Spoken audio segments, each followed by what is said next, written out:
You hear it, right? I hear it too. But I don't know. I think it's kind of sexy. I don't know. Call me crazy. But I like a little rasp in my voice. You know what I'm saying? January is over, guys. 1 out of 12. I hope you guys had a great month. I don't know. How was it for y'all? Mine was amazing. And yeah, I mean, you already know from the title of the video. We're about to get into it, honey. So first of all, first things first, grab a little drink. I'm having a soju. My favorite flavor is plum. Like, I think this is the most delicious one. And if I'm not having this one, I'm just having the non-flavored one. Because them other ones, man, they're too sweet. It's just too much. It's too much. Anyway, so first of all, I remember in I think the second video, I remember telling you guys that I would be, you know, expanding a bit more on my social life whilst I was in Europe. And I thought, you know, also segueing from the other video, the red flags video, which, by the way, if you have not watched, please go right over there and watch that one. I'm gonna be right here when you come back. I promise. Because it sort of feeds into the video and the content that we're going to be doing today. Okay, honey. Let me take a sip first of all.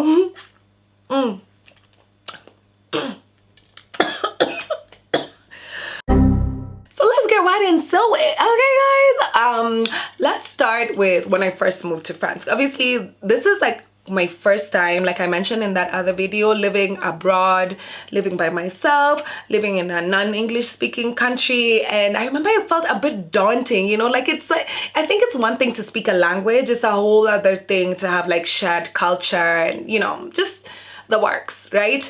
And so when I got to class, I went a month before my classes began, and I was pretty much alone for that period in time, and I actually didn't mind that. And then when I went to class, it was just an explosion of socialization, you know, I'm meeting people from all walks of life and, you know, who come from very different backgrounds from me. I eventually settled in and found my own crew, as you know, people tend to be very cliquey anyway, right? So for me, being the only black girl, being the only sub-Saharan African, I sort of just found my people, you know, in you know, just odds and ends. We came together. It was an odd group, but it made sense and we had a lot of fun.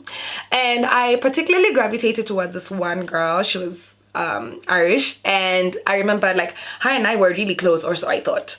And I just at some point I started noticing some odd behavior, but I would just charge it to maybe, you know, just people pleasing or whatever. I didn't assume that what I was experiencing was that she didn't like me, right? Up until it was basically too late, right? So we're sat at this movie. It's a friendship hangout, right? And it's our crew, I want to call it. And I don't know when the conversation got so heated. It really doesn't even matter what we're talking about. But this girl took my vape from me. She literally snatched it from my hand like this and then threw it back at me. And I ducked, and then it hit the wall and fell down and broke. And you know, the thing is it's not even about that. It's not even the act of violence, because baby, why are you moving ghetto? What's happening? Appears to be just a little bit ghetto to me. A little bit ghetto, you know, a little bit hood. To me, it was more so the fact that everybody else was really quiet. It's so jarring for you to finally see where you truly belong in a group. You know, and I think that situation really just calibrated me to sort of just you know, start leaning on myself. And this was winter, right? Guys, winter is already hard enough, okay? It's cold. We ain't got no vitamin D because we black, okay? And then on top of that, you come and tell me that my one friend crew that I had is basically just isolating me. I mean, they really didn't isolate me, but it felt very uncomfortable for me to hang out with them after that, after seeing how none of them, literally none, stood up for me. And that's when I came to realize triangulation, social triangulation. This girl felt threatened by me for whatever reason, and she made it her mission to go around and talk about me behind my back to everybody else about things I was doing to her except me, right? Things I was doing to her. Which to me is strange, because why wouldn't you come to the actual person? So what she was trying to do is try to ensure in that situation, right? Situation where she acts violent towards me, I have no friends, I have no cronies. I had nobody left. Because I'm not going to go and put myself in a situation where you guys have come and shown me y'all don't give a damn about me. Like, why would I do that? I am loved at home, guys. I think it's Chimamanda who said it, and I think it was a Trevor Noah. And first of all, yo, man, the state of whatever is going on with Nigerian healthcare and what happened to Chimamanda's baby is so sad and so heartbreaking. That was such a sad story to read. Anyway, she went and did an interview, right, for her book that she was promoting with Trevor Noah. And she said that she really doesn't concern herself with people who do not like her because she's just loved at home, you know. And I can relate to that because the minute those people showed their asses, the minute they showed me who they were, I was just like, do you know what? I do not need this, actually. You can have it. You good? You got it. If something rejected you, it threw you in the trash can and took you out to the curb and let the garbage man pick you up and take you to the landfill and dump you with the trash and the hidden dead bodies and the diapers with poop in them. That's where he left you. Okay? And you gonna crawl out the landfill, walk back to the same place where, you know, get in the garbage truck, ride back by his house, put yourself back in the garbage can, wait for him to roll the garbage can in the house, and you gonna pop up out of there. Surprise! I learned the power of being alone but not lonely, right? So I started watching Real Houses of Salt Lake City. Like, I hadn't started that show, but I think to me it was my comfort show and it got me through winter. I was also rewatching Modern Family. What else was I doing? Like, basically just getting home, being in my warmth, and just really minding my business and like studying, I guess. But you see, it paid off because your girl got a high-ass GPA, okay? Period. Okay, never a loss, always a lesson, a purr. Anyway, so yeah, I think that situation allowed me to then step into my independence. But even then, I think we're human, we're hardwired for connection, as everyone likes to tell us, as everyone likes to remind us. And I remember like when I repatriated back, all I kept thinking is, you know, like this is like a new start. To me, it felt like just a new leaf, right? We've just turned a new page. And I'm just like gonna go out there and be my best self. And, you know, it's so crazy because like as kids, it's so easy to make friends. I can remember so vividly going to village market every other Sunday, and like I was an only child then. Like at that time Nibs wasn't around, but I remember like approaching kids, right? Like when we'd be in the tunnel. Do you remember the village market tunnel? Okay, gosh, I miss that place so much. But anyway, I'd approach people like when we're standing in line for the slides and just make friends. And I'd make friends for just that Sunday. You know, you could approach people and be like, hey, can you be a friend? So I remember repatriating back and thinking like, that's my attitude, that's what I'm gonna do. So I, for example, in this first situation, I went out and I was at a restaurant and I saw this girl, and she was actually on a date like with her man or whatever.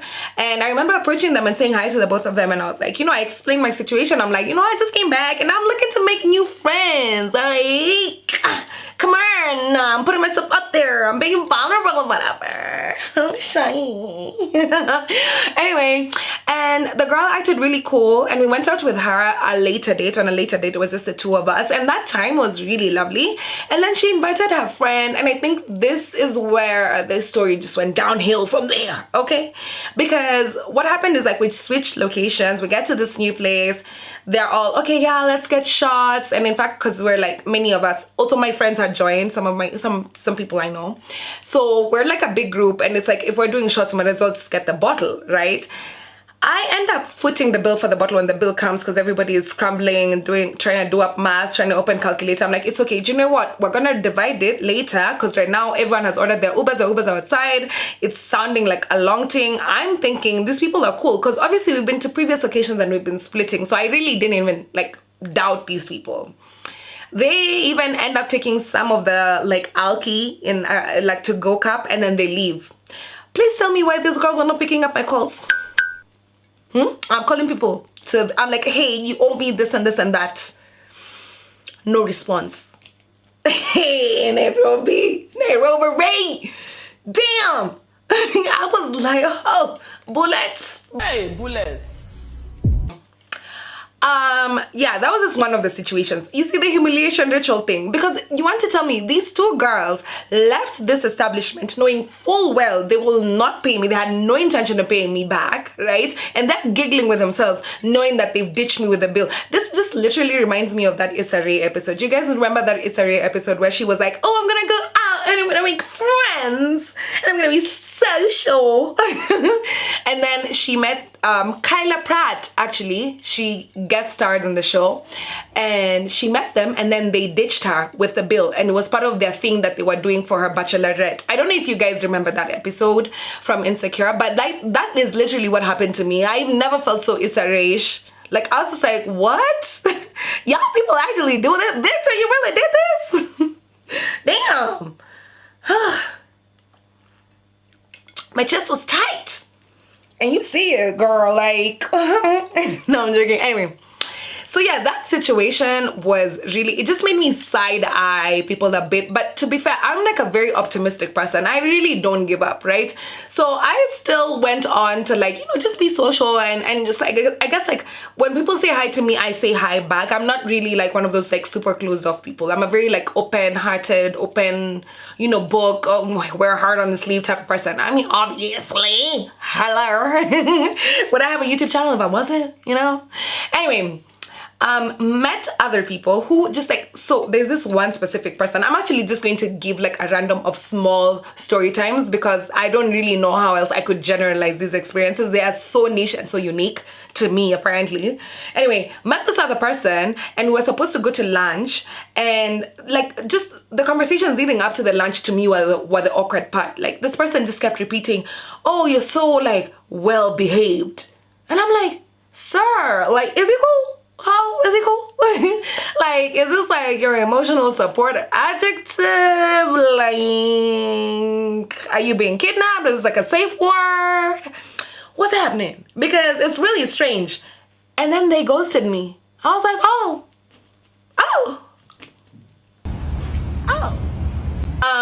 that was weird. And obviously we didn't end up going for the lunch. I ended up meeting someone else though, and we ended up creating a plan, and they ended up ghosting. They ghosted on the day. Can you imagine getting to a place, someone tells you they're running late, 2 hours later, they're not picking up their calls? Like, what the fuck was the reason? What was the reason? I had a reason. What was the reason? What was the reason? So unnecessary, guys. I don't know what to say, really. I'm actually just in a bit of like a shock. I'm in a bit of a daze.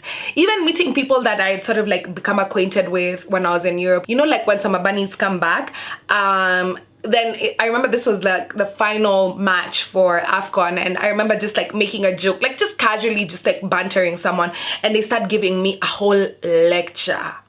Guys, talking about some, you should employ emotional intelligence to see when blah blah blah. I was like, oh, let me just go sit my stupid ass down somewhere the fuck else. You ain't never gonna hear from me again. You ain't gotta tell me twice that you don't want me, that you don't want me around, that you don't want to talk to me. Because like, what would warrant that kind of tone? Like, guys, I just feel like the marbles have been lost. As a collective, the marbles have been lost. And these are like girls and guys. It's not even like one specific like gender or whatever.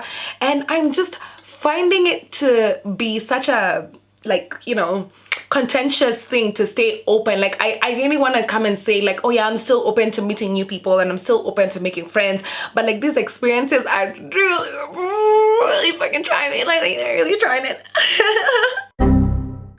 They're really trying it.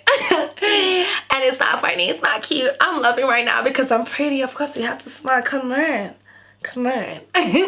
But like, girl, what's happening? I have a few questions. What happened to being good people? Or just even like, I don't know, man. Yo, guys, I think that there's a gap. Everyone, when you're trying to make adult friendships, everyone is always like, oh, just go and do your hobbies, you know, and then you meet people there. But like, that's what I was doing. I don't know, like I'm into gastronomy, and that's what I was doing. I'm meeting people, and it just ended up being real. I mean, if I'm keeping it 100, they were just shitters. Like, and it's so hard to get to a point where, because it starts to feel personal. It starts to feel like maybe it's a you thing. It starts to feel like maybe it's how you're presenting yourself. Maybe there's something off about you. You know, it's really hard to fight the notion that all of these instances that are happening to you are because of everyone else outside of you. You know, it's like it gets to a point. It gets to a point where you sit down with yourself and you start to ask yourself those questions. And those are very vulnerable feelings to feel. No one wants to feel like, you know, they're, you know, like infringing on someone else's, like, you know, enjoyment of life. You want to feel like people embrace you. You want to feel like people love you. And there's just been this thing where it just sort of has been feeling like, maybe it's just me. Like, I'm just like, you know, it's just, I'm not getting along with people like that. You know what I mean? And it's actually quite sad because I really want friends. So I don't know, guys, like I don't really have like this magical conclusion, this like perfect little bow, like a logical, you know, take away from this video. But I am just wanting to share my experience and hopefully maybe like reach out to y'all. Can I meet y'all? Like, because like honestly, my experience online restores my faith in humanity. You guys are literally like the best people. Like individually, you all, every single person I've interacted with are like some of the best people I have ever had the pleasure of interacting with. And it's just sad that like my experience online doesn't really translate into real life. Like, I don't know what's going on. Like, yeah, guys, I don't know. Everyone keeps telling you, oh, this is how you make friends in adulthood. But I don't know that the usual typical, oh, go and do your hobbies thing is working. And yeah, man, like guys, yo, it's a bit hectic, it's a bit mucky, and I don't really even have the solution because even for me, I'm still trying to find it. I'm just hoping that, you know, we just make it, like, you know, like I'm trying real hard to stay positive, okay? So yeah, it was that was just it. Imagine I just wanted to rant. I'm so grateful if you've gotten to this point and you've listened to me. If you're experiencing this as well, you know, an adult just trying to navigate life, trying to make friends, please just tell me, like, if you've been successful at this, please tell me how you're doing it. If you're also having the same difficulties I'm having, please, like, let's just share in the comments because I don't want to feel alone, okay? Well, thank you guys so much for watching, okay? I love you all down. Love y'all down. And if you loved this video and also my previous videos, why don't you share with your friends? I don't know, share with your social networks, you know, get the word out there. And subscribe, you know, and then follow me on the TikTok, on the Clock app. Although I don't know what's going on over there, man. It's feeling a little bit, like you guys have seen what's been going on with TikTok, right? Like with what's happening, particularly with TikTok in the US. I don't know. It's getting weird. It's getting weird. But I still need to get this watch. I love you all once again. And I'm gonna see you on the next one. Bye, guys.